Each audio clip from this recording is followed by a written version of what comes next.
Germs, magandang hapon. Dumating na yung naka-schedule ngayong araw, Wednesday. Dumating na yung ADB 160 dito sa shop. At naka-ready na rin yung mga harness na ikakabit natin sa motor niya. Ang gagawin kasi sa motor niya, rewiring plus papalitan natin yung PIA niya ng Bosch. Tapos lalagyan natin ng laser gun. Tapos yung existing mini driving light niya na version 2 papalitan natin kasi nasira na yung isa. Tapos meron din siyang another ilaw pa. Meron pa siyang isang ilaw na high and low din.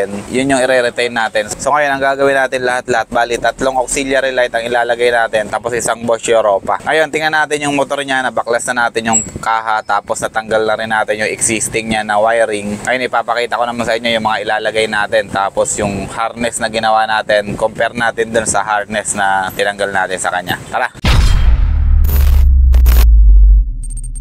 Germs, ito na yung motor ni Sir. Nabaklasan natin yung kaha, left and right, tapos itong front panel niya dito. Nabaklas na rin natin yung existing niya na wiring dito, wala na lahat. Natanggalan natin yung tri-switch dito, kabilaan.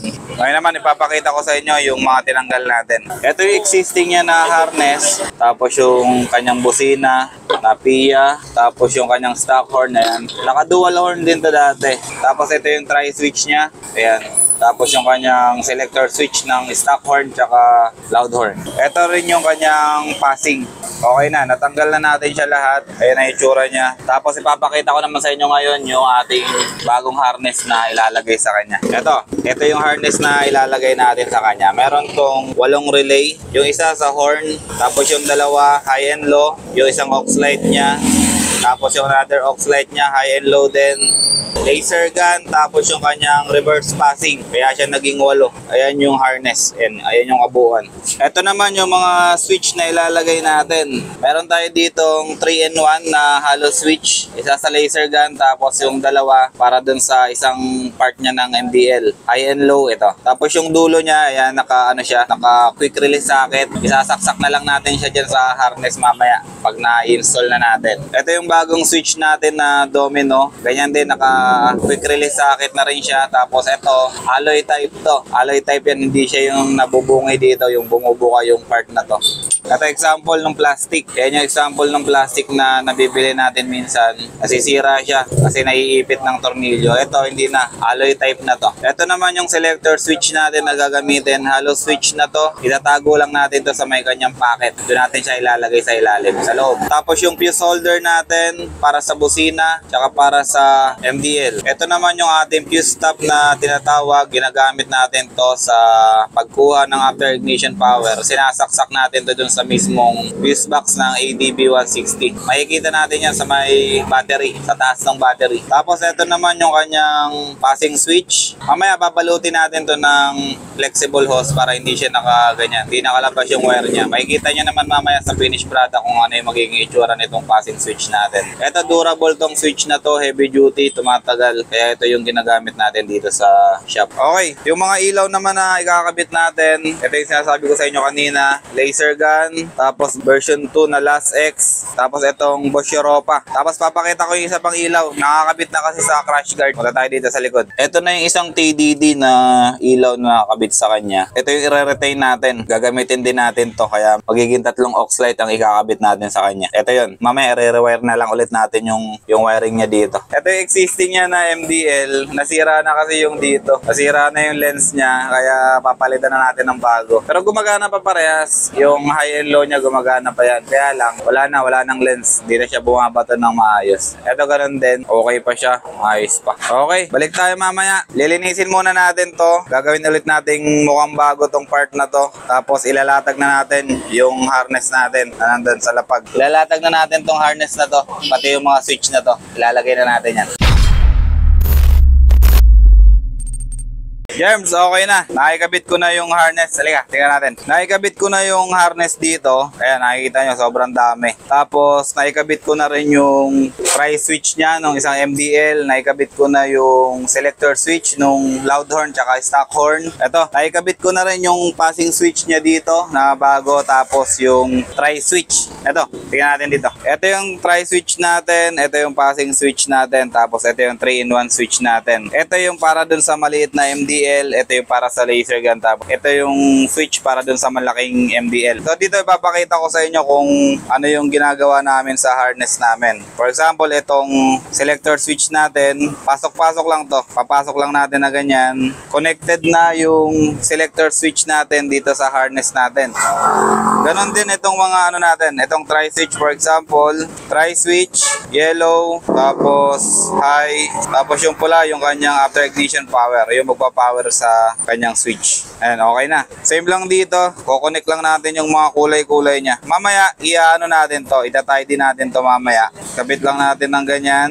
Ayan, tapos yung passing switch natin, kakabit natin dito. Okay na, ganun lang tayo mag-wiring dito. Naka-prepare yung mga switch natin, naka-prepare yung harness natin, tapos kapag nailatag na natin dito sa motor, i-connect na lang natin yung mga quick release socket niya. Tapos, ito, pakita rin natin to. Naikabit ko na rin pala yung ating Bosch Europa dito, tapos yung stock horn niya, nandito na rin sa may ilalim. Tapos yung isang Bosch Europa, andito rin. Ayan, ito yung wiring niya, naka-connect na, nakakabit na. Mamaya, testingin natin to. Hindi, pwede na pala natin testingin. Kunin ko lang yung kanyang panel. Babalik ko muna tong panel tapos i-start natin yung motor. Parang anong switch din. Ayun ano. Naka-check engine. Okay, testingin muna natin yung Europa tsaka yung stock horn. Okay na, gumagana yung stock horn natin. Yung Europa.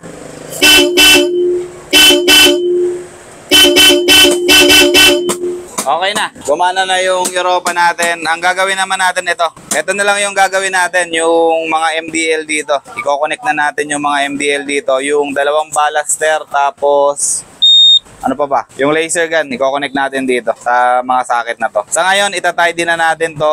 Tapos papakita ko sa inyo mamaya yung finished product. Kita-kita tayo ulit mamaya. Bye-bye.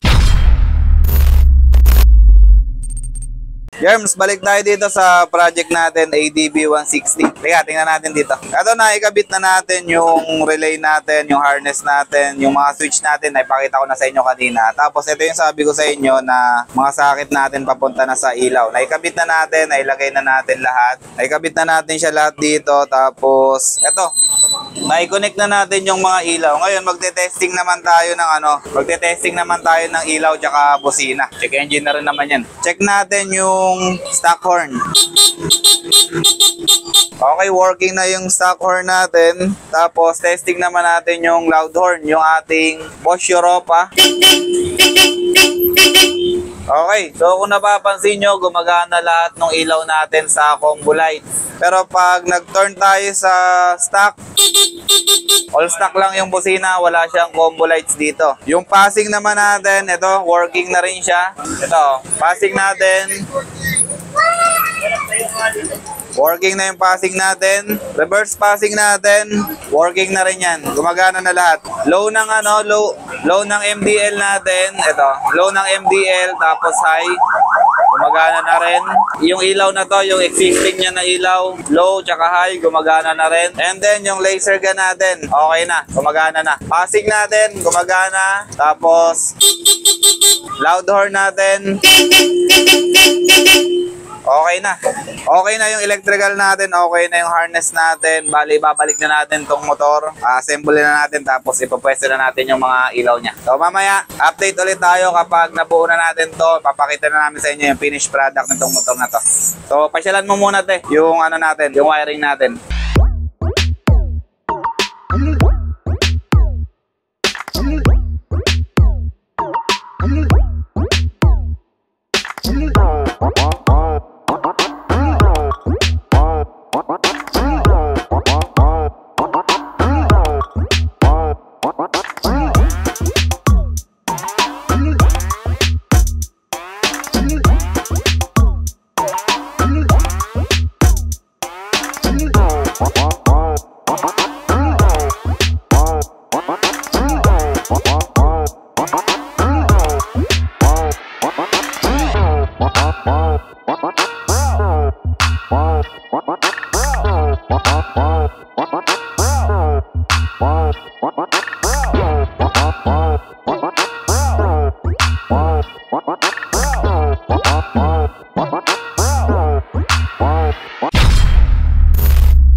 Germs, magandang gabi. Inabot na tayo ng gabi dito. Bali, tinatidy ko na lang to. Tapos, testing na natin sa labas. Nakikabit ko na rin yung mga ilaw niya. Bali, tidy na lang tayo ng wire. Tapos, okay na to. Good to go na to. Tayan-tayo lang tayo ng konti para maayos natin. Balik tayo dito sa project natin, ADB 160. Nagkabit tayo ng laser gun, TDD, yung existing na set, tapos bagong Last X version 2 sa ilalim. Version 2. Testingin natin yung laser gun, on-off. Ayan, gumagana siya. Tapos, yung low ng MDL sa ilalim, working. Yung high, working din. Tapos, yung TDD dito sa kabila, high and low, gumagana. All passing natin, gumagana lahat yan. Yung 6 na ilaw dito, gumagana lahat yan sa passing. Tapos, reverse passing natin, itong laser gun natin. Pag pinindot natin yung switch ng passing, mamamatay siya. Kaya siya mayroong reverse passing. Ito, pindot, namamatay. Okay, tapos stock horn natin. Pure stock lang siya, wala siyang kahit anong kasabay na ilaw. Yung loud horn naman natin, nagkakaroon siya ng combo lights dito sa 6 na ilaw niya. Pag nakabukas naman yung ilaw, meron pa rin tayo ditong laser gun na kasama sa combo lights niya. Okay, tapos naglagay din tayo dito ng riser Moto Wolf. Ayan, kinabit natin. Yung front fender extension niya, ipapahabol na lang. Hindi na kaya ng oras ngayon. Meron pang appointment. Okay, ayan yung project natin ngayong gabi, ngayong araw, ADB 160. Yung mga gusto magpakabit dyan ng gantong setup or kahit yung yung full setup lang natin na laser gun tsaka MDL, PM lang kayo sa JR Motoworks. PM lang kayo dito sa JR Motoworks. Shoutout kay sir na nagpunta sa atin dito. Okay? So yun lang. Maraming salamat. Ulitin ko, yung mga gusto magpa-setup ng ilaw, busina, punta lang kayo dito sa shop or mag-message kayo sa page namin, JR Motoworks. Si Ate Germs ang sasagot sa inyo sa mga inquiry ninyo. Okay? Ingat. Maraming salamat. Kita-kita tayo sa susunod na video. Bye-bye.